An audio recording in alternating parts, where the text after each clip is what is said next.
Hello and welcome back to our podcast. My name is Dr. Alison Chiwara. I am the CEO and founder of Human Focused Ltd, a company that is dedicated to creating happier and healthier workforces, but most importantly, also workplaces all around, a place where people can thrive and be their true version of themselves daily. So today, I want to start off by saying, imagine a world where new challenges are met with creative solutions, where the traditional boxes are not just stepped out of, but transformed entirely. Well, the amazing Alan Kay once said, the best way to protect the future is to invent it. So this now is the essence of modern entrepreneurship. Individuals who not only navigate the webs of challenge, but ride them to new heights, to new shores. Today, I want us to touch on a very critical point, or topic rather, that affects, I think, all of us, myself included. How to be effective leaders in an age defined entirely, mostly, by technology. And how to maintain our humanity while pushing the boundaries of innovation. Quite difficult to do, but it can be done. So, let's take a moment to consider two terms that I recently came across, and I did want to share these with you.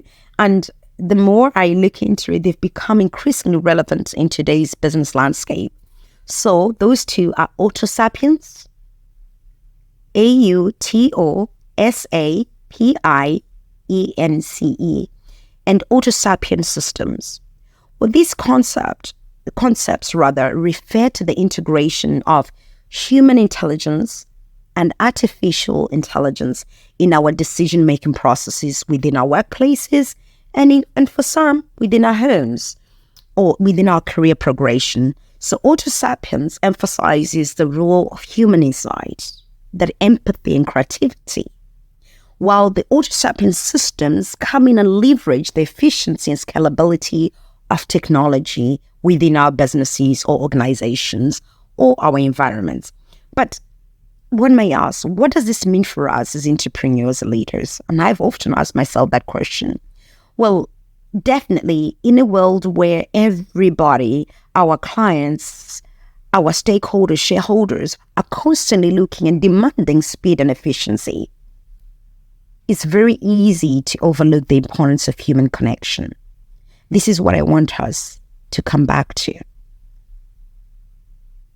And also, within navigating the digital eras, I want us to remember that at the heart of every successful business lies the ability to relate to others. It's key. It's the key ingredient.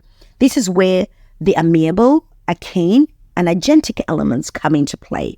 So, without further ado, because our segment is usually 10 minutes, I really want us to quickly unpack those concepts. So let's talk about amiability. This represents our ability for kindness and empathy. Neuroscientists have found out that the acts of kindness trigger the release of oxytocin, right? Which often is also referred to as the bonding hormone. So this not only strengthens our relationships, but also builds a culture of trust within our teams and our clients or customers. So as leaders, how can we then cultivate this atmosphere of kindness that allows us to collaborate and continue to be innovative in our approaches? That's a thought to hold on to. Next, we obviously have arcane, the mysterious. So this is often hidden, the often hidden aspects of our work and relationships. It's about actually recognizing those nuances of human behavior, I guess, and understanding that there's much, much more beneath the surface of our interactions. And as leaders, we must really be attuned to these to be effectively able to navigate through challenges that we might encounter in this, whilst we're pushing these boundaries of innovation.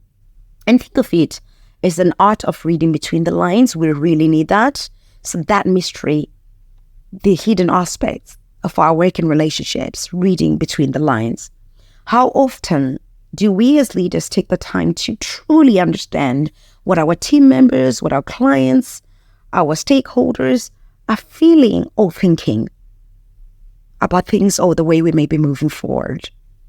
And then finally, we've got Agentic. We finally arrive at Agentic. That's, for me, is the ability to take initiatives and act decisively. So again, in environments where people are asking us for push, time is money, what being Agentic means we can leverage technology wisely, but whilst also encouraging human insight. So the most successful leaders that I know and I've read of or have met are those that can harmonize those two forces. So using technology as a tool rather than replacing human judgment. So that's really, really important.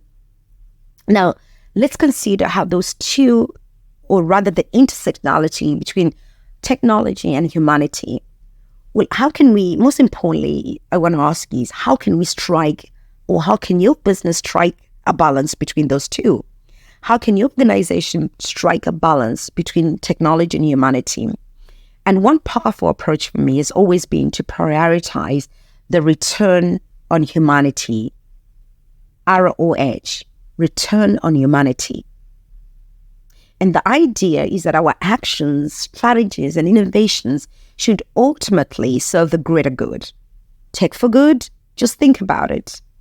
When you're doing something for good, the money always follows. Trust me, it will never be about return on investment. It will always be about return on humanity. And that is most powerful in today's world. As we really try and look at embracing these advancements in technology, we should also be asking ourselves, how does this impact our employees? This movement of innovation or innovative way of working, how does it impact our customers and the communities, of course, that we're trying to save and serve? And so I'll give you a quick example of one known software company, which I won't mention by name, that have embraced a culture of empathy and innovation.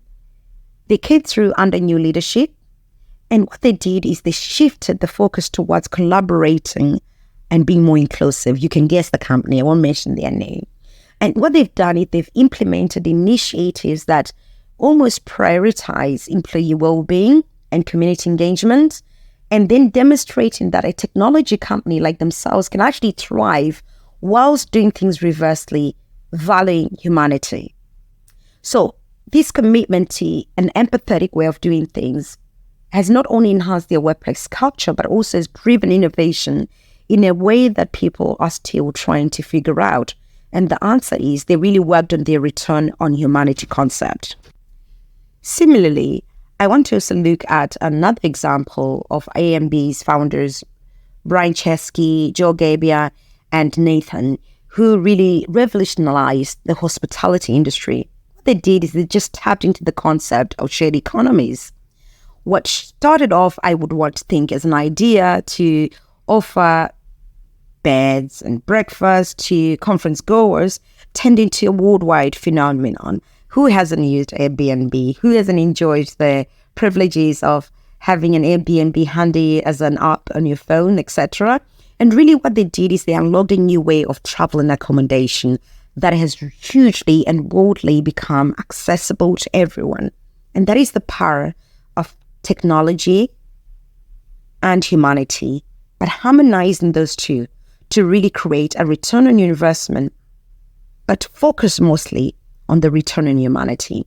What both cases, the one of the software company and Airbnb have done is it highlights that there's an unyielding commitment. There was an unyielding commitment rather to innovation, but also at the bottom of it, a refusal to settle for mediocrity.